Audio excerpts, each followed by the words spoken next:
7h midi 8h chaque seconde bindal bul déglu benn intellectuel c'est des faux intellectuels c'est des malhonnêtes intellectuels ay malhonnêtes lañu ils sont pas courageux bi fi Ousmane di bind di wax ñëpp di wax kenn musu ko wax trop de communication tu la communication un garçon courageux il l'horreur du la nature. Je l'avais dit en 2020. Horreur du vide je lui avais dit en 2020. Horreur du vide nangam gis nga ces mêmes intellectuels ñooy retourné waat soo commencé def puissance ñu ñëwaat taxaw naan la voilà il avait pris la bonne voie. Dès le début il a commencé à attaquer il a commencé à solaan bu analyse yi bu leen déglu kenn les 46% xam nga lu ñu gëm mooy ki déterminé wu ki am courage faire face à ces problèmes ki nga xam ne ni mu ngi taxaw ci soxla askan wi les dans les 54% ñi gëmoon rupture ñi gëmoon appel candidature ñu ngi xaar kan mooy porter seen combat y a des opposants yu commencé négocier ci suuf di wutaat poste ñi bëgg a delluwaat pour uti ci poste fële ñi nekk biir assemblée nationale di négocier PDS tàngul seddul di jéem a def nouveau médiateur te war ñu wax fu 2 milliards yi féete yi ñu jiiñoon nit ñi corruption donc ñooñu dañu war a interpeller yéen bu ngeen amee courage muy yow Thierno Bocoum Fadel Barro ngeen taxaw sur le terrain di réclamer wu de l'opposition au moins nañu leen bàyyi ngeen assumer ko mais pas une presse rôle am c'est d'organiser l'espace public et le débat public mais pas des journalistes qui tirent sur des opposants c'est honteux rus ngeen ridicule ngeen surtout certaines analystes ak seen kii si vous avez pas le courage d'aller porter manteau politique ngeen noppi ngeen téye seen micro au lieu nag ngeen toog seeni moroomi rakk yoo xam ne mën nañ leen jur ngeen leen di portel ay voix nekk seeni porte-parole dafa ruslu il faut assumer Latif Coulibaly l'avait fait dafa summi mbubbam dem politique am na ku nekkoon RTS dafa summi mbubbam dem Racine dafa summi mbubbam dem politique ñeneen ñi nekkoon ci biir réseau bi di foo ak di bind te leer na tey nommé nañ leen poste yi delloo nañ ko mais loolu moo ñaaw nit day assumer góor day wane ni lii laa gëm summi leen mbubb yi ngeen dem jënd carte ngeen dem mais les oppositions bi fi am mënoo leen fexe ba opposition du am on les salue on les encourage ñi nekk ci suuf nag di négocier à l'heure su ngeen génnee tardivement nous allons leur dire que fan ngeen nekkoon ci biir di négocier ba seen négociation échec ngeen génn ci biti. kon am na ñu nekk di négocier am na ñoo xam ne ña ngay régler problème politique général ba am na ñoo xam ne ña ngay daje ci mais APR nan la ñu mën a tëjee sa nit Amath Suzanne Camara ngay continuer di négocier ay affaire politique générale mais c'est parce que les militants aussi dañu war a yeewu li daal Bah Diakhaté waroon na tax président Macky Sall interpeller Ousmane benn accord bu leen lié woon mu dañ li daal Amath Suzanne Camara waroon na tax ñu teg seen problème yëpp teer ko tant que réglé wuñu lii yow dinaa négocier ak yow pour permettre la nga def politique générale pour waxtaan ak yow ba pare ñu jàpp sama benn élément boo xam ne ci li mu wax ci liberté d'expression boo xam ne ñu toog yow ngay continuer di négocier moo tax jeunes yi ànd ak ay APR yi ñi ànd ak ñeneen ak ñi inter nañu xoolaat seen bopp les leaders bu ngeen sacrifié woo dem ci kaso yi ñoom ñu continuer di négocier fële assemblée man du ma ànd ak yow musuma am poste musuma am lenn ñu jàpp ma ci kaso bi tëdd nga toog fee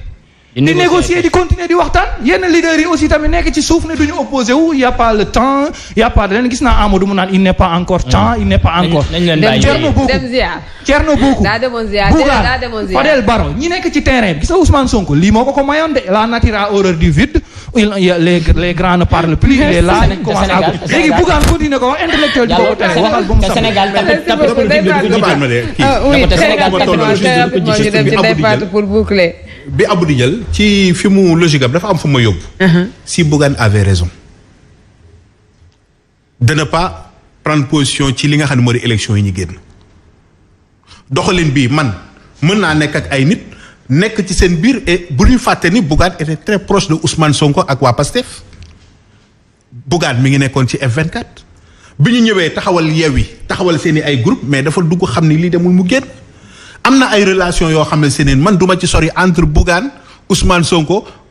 Sonko Barthélémy Diaz ku ci ne boo tegee sa ay principe sa ay logique ndi bokk ma dama la koy nangul parce que bi ñuy jege yontoo di bokk seen ay kuréel di waxtaan seen biir nekk ku nekk xam nga lan moom moo nekk intention sa morom si aujourd'hui Bougane dit que aux élections de 2024 man duma far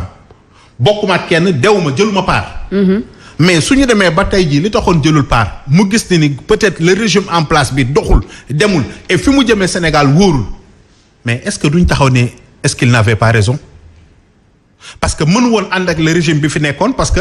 ànd ak Amadou Ba moom moo doon soutenir le régime bi fi nekkoon et que bu boobaa Sénégalais dinañ ko bañ dinañ ko mais amul principe amul gis-gis xamul fan la jëm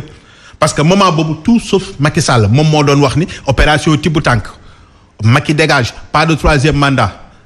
ba loolu dem ba bokk ci li nga xam ne programme mu Sénégalais yi la cause yooyu la doon défendre pendant que Ousmane Sonko mi ngi nekkoon ak problème Adji Sarr mi ngi nekkoon ak problème Mame Mbaye Niang Ousmane a perdu beaucoup trop de temps pendant que Bougane doon xeex bi chaque fois que mu nekkoon ci ay difficultés Bougane moom moo doon porter combat bi à eux deux ñoom ñoo tax le changement am mais su ñu demee ba au moment de faire un choix Bougane se dit que ni lii ma gis mënuma ànd ak ñii parce que peut-être doy ñu ma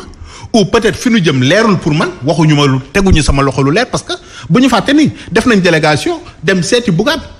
pour que mu ñëw accompagner leen comme aussi d'autres partis politiques l'ont fait dem seeti Bougane gëm sa bopp pour jéem ñëw mu rallier ak ñoom donc choix nit moo ko moom.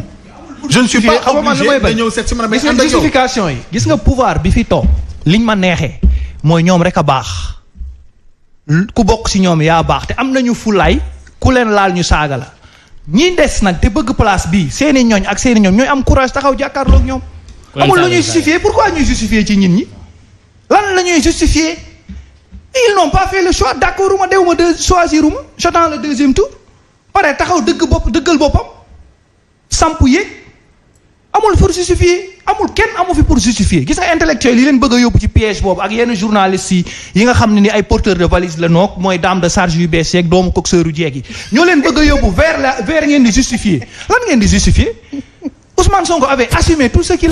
disait terrain mooy joxe résultat Barthélémy Dias bi muy doog a ñëw dafa fekk PS buy nelaw mu ànd ak Wade di ko koj depuis fu ne di ko fekk Paris di ko fekk États-Unis Barth est devenu maire de la ville aujourd'hui li leen naqari ñu bëgg ko dindi ci mairie de la ville bi Barth peut devenir même président demain donc gis nga tey courage la tey Bougane ba mu xëyee ba léegi amul chance dem élection bii mooy opportunité am le boulevard est libre na génn xeex amul justification muy Thierno Bocoum muy kenn ñooñu di tontu nag ngeen bàyyi leen nag ñi leen di tontu ci réseaux sociaux bi mais amul ay justification man foofu laa d'accord mooy nit day assumer li mu def mu am ci courage parce que gis nga saay-saay bi li sëñ Abdou Aziz waxoon addu kalpe li mu ko jaral ba mu ne day këf sa kalpe boo amee fulla sa kalpe du bouger parce que ñoom lii mooy seen mission mooy nuñ lay yàqee nuñ lay triviser ba boo waxee bu Ndeye Fatou waxee ñu defal la VAR ibbi la nga gis ay femmes ay ñun ñu perte ñu dem tëdd France créer ay site ñoo xam bokkatuñ ci société bi boo kiyee ñu dagg la VAR mais loolu ku muy traîner ku muy yëngal góor wala jigéen taggoo sa yaay taggoo sa baay xool sa moroomu góor di ko taggal loolu mooy doomu coxeuru jeeg ku sa yaay doon coxeuru jeeg rek yaay toog ci réseau di xasteel nit wala ngay xasteel gor wala ngay yàq gor mais loolu dara loolu jarul justification opposition Abdoulaye Wade amul lu mu déggul amul lu mu assumé wul tëdd ci kaso Ousmane Sonko mi tëdd na ci kaso malgré que sax li ko yóbbu kaso du woon affaire démocratie affaire boppam la mais ñeneen ñi tëdd ci kaso pour leneen ak leneen ñu taxaw bëgg la amul justification amul leneen pour chacun a le droit de faire des choix bu jotee soit nga am ci conséquence wala soit mu porter le préjudice mais fii ñaata nit ñoo fi àndoon ak Macky Sall Serigne Gueye Diop bi àndul ak Macky Sall 12 ans. Aïda Mbodj bi yoru fi woon ay fonds tey wane yoru fi leneen tey joxuñu ko DER mais tey ñaata nit ñoo nekk foofu ñoom bi ñu jógee ci Macky Sall amul ñetti fan. Cheikh Diba bi nekkul woon ci Macky Sall Abdoulaye Daouda Diallo noonu yu ko Lassana Gagny Sakho kii wu ko woon léegi boo ñëwee fii yaa baax boo demee fee yaa bon ngay justifier opposition day am Mary Teuw Niane ak keneen amul justification. fii lan moo fi am mooy terrain amul nekk ci suuf nag di négocier wala coulisse. wala bu subaa nga tàng wala bu subaa nga sedd day am kuy opposé wu am ku nekk à la majorité mais presse moom nañ ñu may presse bi moom ñee mën ngeen opposé wu ak ñoom mais soi-disant chroniqueur rek malhonnête intellectuel yi maag ñoom la ñoom ci terrain bi parce que soit dinañu choisir wala ñu bàyyi. Très bien finalement abu li mu dencoon daa bari.